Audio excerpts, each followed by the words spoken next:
If you look at the games, you could say the Wii U was one of Nintendo's best launches. In fact, it kind of felt like an apology for all the games Nintendo didn't have on its previous hardware. Hey, sorry we didn't have any of those big third-party games, so here's Mass Effect, Call of Duty, Assassin's Creed, and a little Darksiders. Oh, and here's Batman, Arkham City.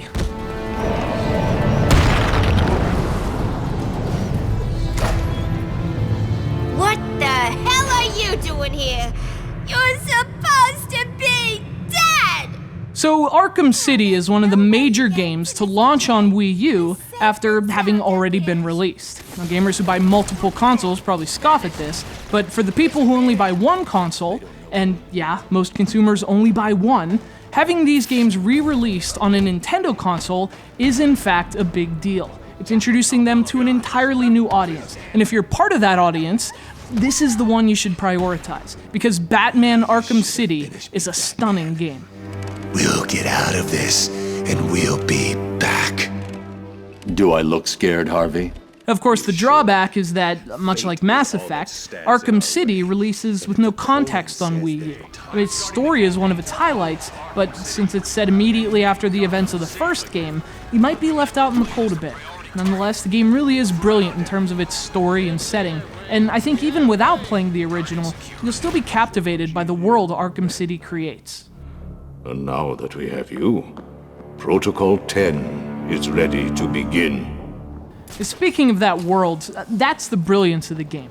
Arkham City is this massive prison built right in the center of Gotham, a kind of prison community walled off from the rest of the city. It's brilliant for a few reasons. One, this decaying city of prisoners sets the perfect stage for the game's dark tone. And two, it's the perfect excuse for putting every freaking Batman villain imaginable into this game. It makes sense because this is a city of villains. And from the moment the game begins, the city itself just pulls you in. It's chaotic, it's seductive, it's a nightmare you can walk around in.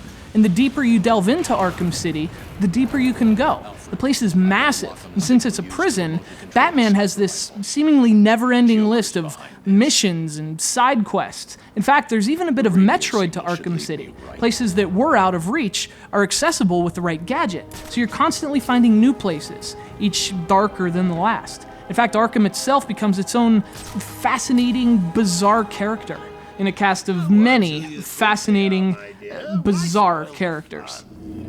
It was all a lie. There's nothing wrong with you. Nice of you to say, but you of all people should know there's plenty wrong with me. So Wii U owners are getting a phenomenal beat-em-up, but fortunately, they're also getting a somewhat updated beat-em-up. The expansion, Harley Quinn's Revenge, is included on Wii U, as well as the extra challenge rooms and character skins. And although the gamepad use isn't spectacular, it does have some uses, specifically for sonar, which is nice. And of course, you can also play the entire game on its screen.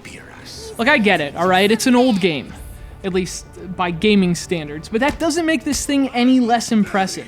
Not only does it create a stunning atmosphere, driven by its rich characters and setting, but it's also a great beat-em-up.